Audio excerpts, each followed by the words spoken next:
Welcome back to another episode of Iniquitous News. I am your host, Lawrence Johnson. We are back on this fine Monday. I hope you had a terrific weekend. You know me, I was moving glue with Vibe and Slotting, moving real nefarious in my Vestphalian, and I had a great weekend. You know who did not have a great weekend? People in Texas in general, because there's a whole lot of drama going down over there. And currently, there are now arrest warrants out for the Texas Democrats. Why is that? Well, it started with the gerrymandering process, where basically Republicans and Donald Trump got behind Abbott and was like, you know what? Let's rewrite this map so we can get ourselves another 5 seats in the House and basically take over this Texas area.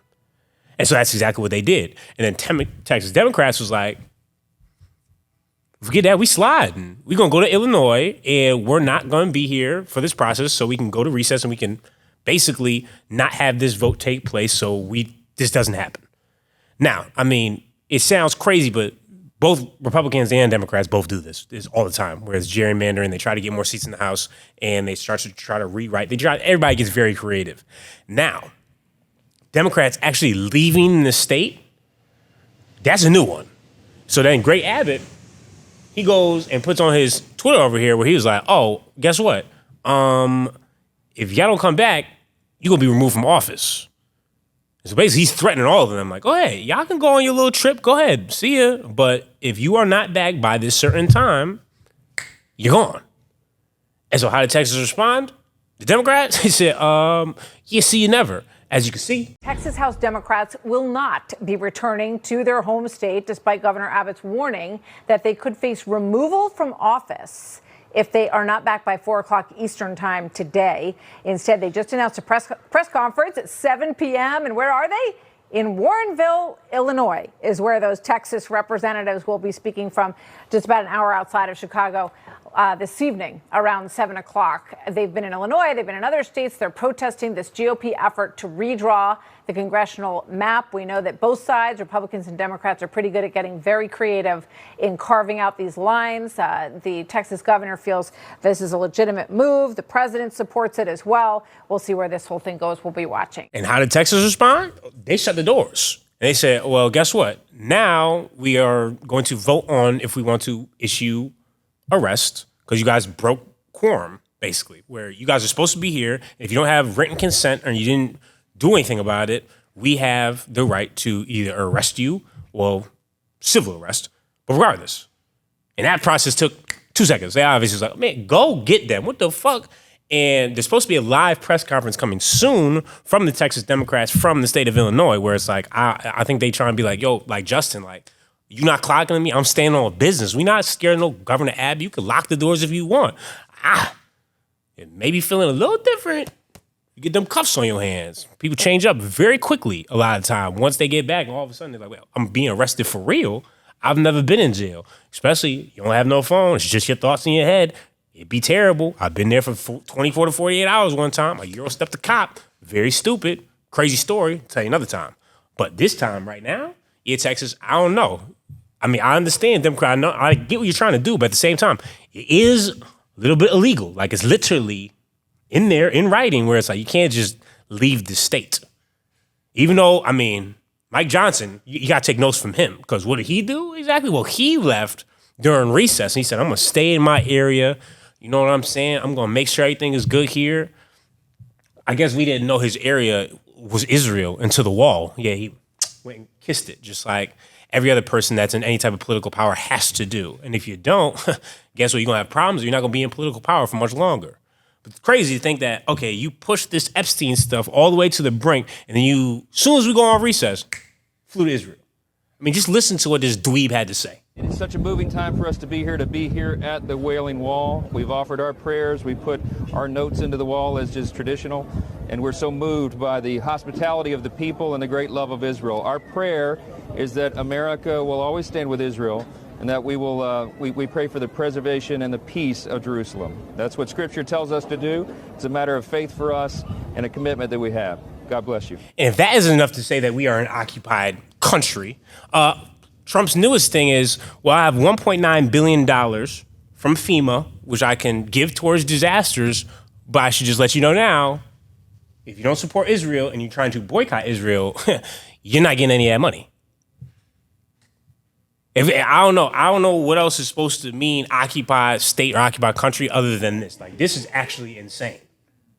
This man is saying if you boycott, if your state is against Israel in any type of way and is not following the rules that they have laid out and are saying, we need this, we need that, you cannot get state funding to your state in case of a disaster. Because of a country thousands of miles away. Doesn't make any sense. It's just like, why? Where does all this control come from? And then TikTok, if you haven't heard about their latest thing, who they hire? An old Mossad asset who was part of the ADL and is now going to clamp onto TikTok to stop anti-Semitic hate speech. And it's just like, what the fuck is happening? You can really not talk about this country at all, ever?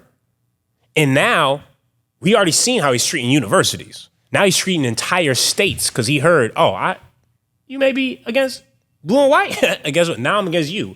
No money.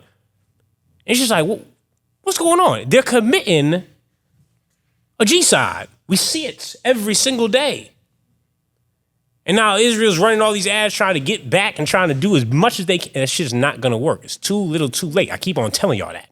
I mean, we're literally at the point right now that even BBC has turned on Israel. This is something that was literally funded by them. And even now, they're finally saying the quiet part out loud. The BBC World Service has compiled material on over 160 cases where children have been shot in Gaza and found that in 95 cases, the child was shot in the head or the chest.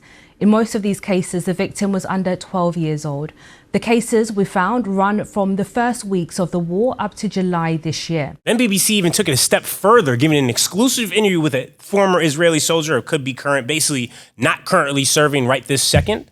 But obviously he had to shadow himself out. He couldn't do nothing. But he admits to getting direct orders to kill children, kill anybody. Basically anybody they run into, destroy everything. And that's word for word. He described several incidents in which his unit killed unarmed people, including 2 boys he described as young teenagers. Anyone you see off the humanitarian road, shoot. Shoot to kill. That's what we were told. Our commander qualified that. Of course, if it's a woman or a child, don't shoot. Try to detain them. Don't be stupid. Do you think there's a lack of accountability? I would definitely say there's a lack of accountability. When we lost some people in a firefight, it was just destroy everything. Kill everyone you see. So basically Netanyahu tried to fire his Pam Bondi over there. Because what was she doing? Going after him for many things, just like the ICJ and everyone else. And basically Israel tried to do a quick vote, pass, and be like, all right, yeah, she needs to be fired because she's going after Bibi the bomber. And if she goes after him, he could actually be held accountable and then go to prison, which he rightfully should be in because he is the one that is saying we need to do this genocide at a full scale. But then immediately, an activist group obviously sent a letter immediately and voted the opposite way. And they're like, you can't just fire her for doing her job. That can't go down. And so now they're going back and forth in this little thing because, as usual, every time he's about to go on trial, somehow it gets delayed. Or sometimes he just starts bombing another country and, we have to give it some time. One time he felt sick. One time, I had to miss this because of my brother's wedding or son's wedding, whatever the fuck it was. He tries to come up with an excuse every single time. And now they've taken to the next step where it's like, you know what? Forget all that. We just gonna fire people that we don't like. If you talking crazy, yeah, bye. Or you're trying to go after us? You're trying to arrest somebody? No, you're not. See you never. But thankfully, there's some humans over there that are like, wait, whoa. Slow your roll. What's going on? Unfortunately, that does not happen here in America because Trump's latest firing was statistician. So the job numbers actually came out not nearly as good as he wanted it to be. And she made some revisions. She was like, there's a 200,000 plus discrepancy. And now he's defending this firing. When just before, like we saw in his tweets, he was supporting her. And it's just like, so you allowed to just fire whoever you want as a hater? I got nothing but respect. But at the same time, it's like, so Netanyahu does it over there and tries, he doesn't get away with it. But over here, when she's not even going after this man. She's just being honest with the numbers. Oh, no way. Not going down. Shitting me? Fired. And then what did he say? He's like, well, guess what? I have a new person coming in. I can only imagine it will probably be some former Fox News host. But I mean, just listen to him. We'll be announcing a new statistician sometime over the next 3-4 days. We had no confidence. I mean, the numbers were ridiculous, what she announced, but that was just one negative number. All of the numbers seem to be great. And so we'll see how that comes out. And if you remember, just before the election, this woman came out with these phenomenal numbers on Biden's economy. Phenomenal numbers. And then right after the election, they announced that those numbers were wrong. And that's what they did the other day. So it's a scam, in my opinion. My opinion is it's just additional scam. Bro said it was a scam job. I don't know what else is going on, but I don't like her numbers anymore. And so she had to get fired. And then he brought up the Biden stuff where she's, oh, well, she said it was going good. And then as soon as this person gets off, she says it's going bad. So, she ain't new to this. She true to this. She's just not a good statistician. But like, the internet doesn't forget. I know you may forget because you probably have dementia, but bro, you just said her numbers was great when they looked like they was good for you. But then she made some revisions. That's what happens when the actual numbers come. She's like, oh, wait, so y'all was lying. Okay, well, this is what the actual numbers are. Oh, y'all lied about this? Okay, let me change that too. Oh, damn, y'all lied about a lot. This is 200,000 plus. I got to put it in there. I'm a statistician. I do numbers. Fired. It's like, what? What you talking about? I don't even understand the logic. And then one of his little boys, would be on his knees trying to defend the shit because somebody was like, do you have any hard evidence? His hard evidence was the revisions, where it's like, so you only have one chance to do the stats?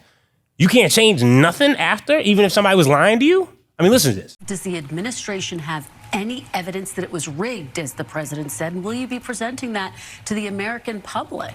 Well, the evidence is that there have been a bunch of revisions that could appear to partisans. Oh, I mean, the revisions are hard evidence. There, for example, there was a 818,000 revision making the Joe Biden job record a lot worse that came out after he withdrew from the presidential campaign.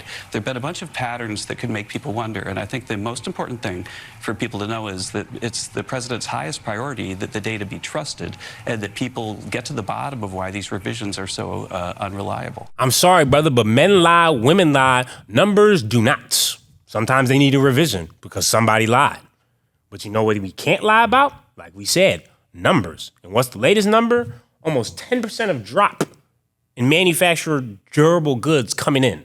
AKA, we are not spending because the tariffs is kicking our fucking ass, which means later down the line, everything is going to start kicking our ass. And I know he likes to deny this. I know he likes to say we're getting a lot of trades done. There's nothing being done other than other countries basically holding us up like, yeah, we know you done messed up, dummy. What you gonna do now?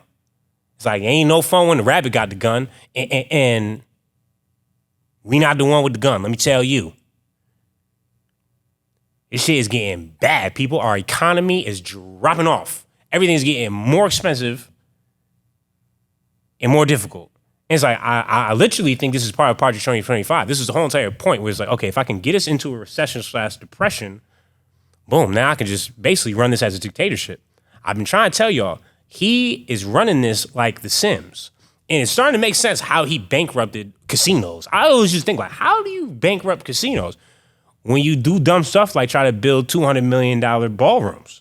And when you do stupid stuff like, well, I'm going to take out the garden and the green and I'm just going to put concrete over it.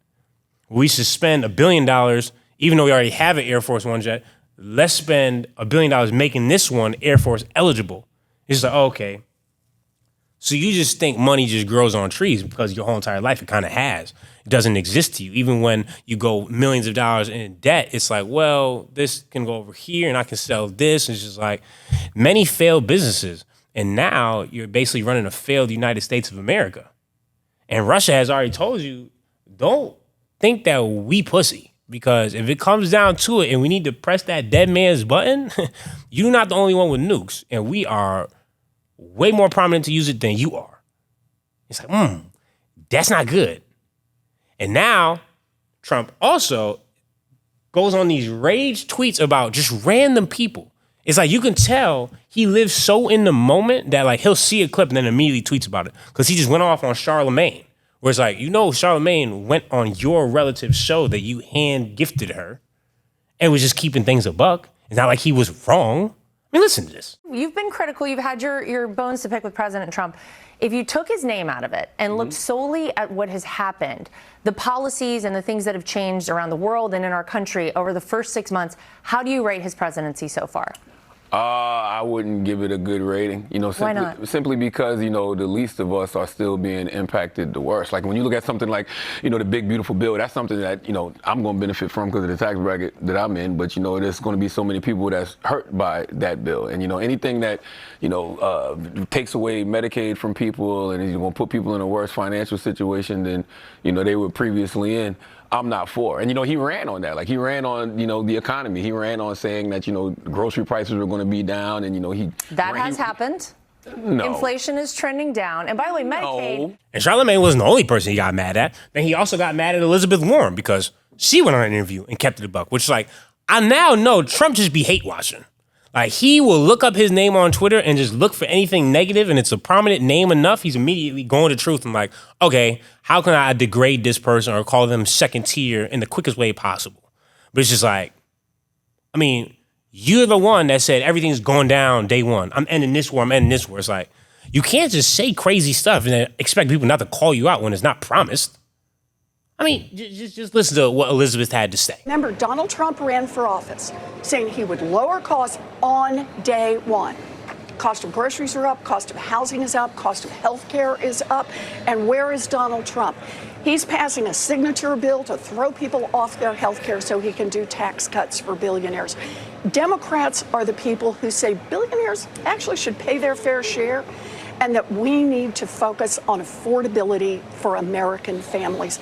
And that's what we're out there fighting for. Everything she just said was facts. So I don't understand why she's getting so much hate, but I do understand, because basically if you call out Trump on his shit and he's not in agreeing with you, then then you suck and you're not a good person, because why would you call me out on stuff out loud? You should keep this behind closed doors. Really, I just want to be a fake good person. You can't just let me be a fake good person. It's like, no, sorry, Trump, that's not how the world works no more. People just see you for the bullshit that you be doing, other than your, fans that be on their knees. But then Warren kept on talking, where basically she started to say that she supported Mamdani in a way where it's like, okay, we need change. And obviously, no one's upset about that. Well, if you're not in government. If you are in government, for whatever reason, they had this big thing that everyone basically is supposed to be against Mamdani. Democrats themselves as well. Cory Booker, I mean, this guy, he sucks.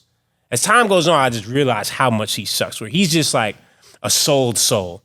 He act like he's standing on this, act like he's standing on that, but really he's funded by Israel, and he just does whatever he has to do to put as much money in his own pocket as possible. And when asked about Mamdani, gives this weird answer of basically, no, I'm not going to support him, but good luck to New York. About Mamdani, are you going to support him? I have learned a long time ago, let New York politics be New York politics. We got enough challenges in Jersey. I got a governor's race. I'm supporting Mikey Sherrill. I got legislative races. That's where my energy is going to go going into November. New York City, I love you. You're my neighbor. You're about 10 miles from where I live. You guys figure out your elections. I'm going to focus on mine. I just hate dweebs that try to play both sides like that. And this is why I hope Mamdani wins so badly. Not only because I do think he's probably like a very honest and nice and transparent guy so far, but two, just a big to the system. You understand what I'm saying? Like all these people that are really just puppets at the end of the day and ran by AIPAC, it would be amazing to see New York, the heart of Israel's support, finally turning and being like, oh, you know what?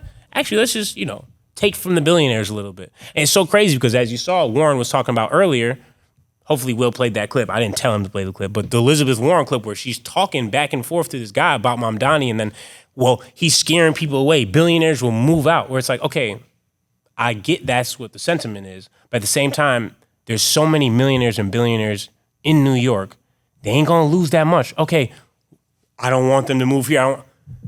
We need to make that place affordable to live. If you just gentrify everything, it loses everything.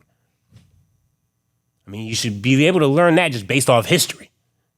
You need things to be affordable so people can actually afford to live, and they can actually be in good moods and have fun and aren't worried about the next paycheck or how am I going to make rent here.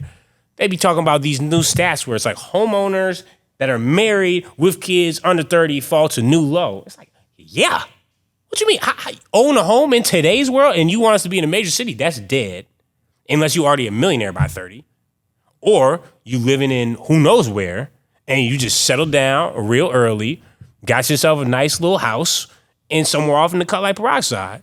But there's some people out here that either they want to chase dreams or they're like, wait a second, I want to go live in this city, but the minimum home I could buy is something over $1 million. So no, it's not like we ain't trying. The system is just set up right now for us to fail. It's this rat race of, okay, well, shit, go to college. Then we get out of college. Now you're in $120,000 worth of debt.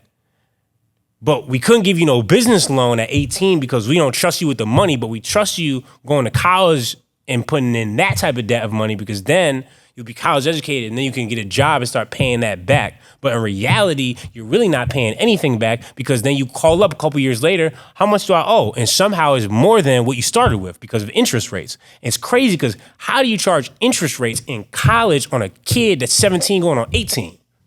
Because we live in a flawed system. Sometimes you gotta say the quiet part out loud. They got us in a hamster wheel and people just keep on running. Where it's like, yeah, oh yeah, man, do this, do that. And then it's like a circle. You start at the beginning again. And then you're like, wait a second. Oh, hold on. I just got into the free world. I got negative $100,000 to my name. Job market is damn near cooked, as we have seen from the dead internet theory, where it's like, okay, there's thousands and thousands of job applicants being applied every second of every day by AI, or they're fake job listings. They just go and hire a friend. So now that shit is cooked as well. LinkedIn ain't gonna do you much. It's about who you know, not what you know. And now this world is about more of relationships than anything. And how do we cut out the little guy and give more to the big guy after the big, beautiful bill? Telling people a revolution at some point is gonna be needed because the angle and direction we headed in right now is country poverty. And people are gonna start struggling. And that's when things get very, very serious. And I hope it doesn't go like that. But the orange guy, he's not making things very easy, people. And I appreciate y'all tuning in for another episode of Iniquitous News. Don't forget to hate and subscribe. I'm going to be back on Wednesday. Here to talk about the news, baby. Anything and everything with Lawrence and guests is going to be launching soon. I'm going to start shooting these episodes once I get like a good ass, setting of what I want to do. And then I'm still back and forth. I'm going to do it on this channel or a new channel with the whole conversation stuff. But regardless, we're going to keep on cooking on this one. It's not going nowhere. And I appreciate y'all for tuning in as always. I'm going to see you guys on Wednesday. I'm out. You've just tuned in to another edition of Iniquitous News Network with Lawrence Johnson. Don't forget to hate and subscribe.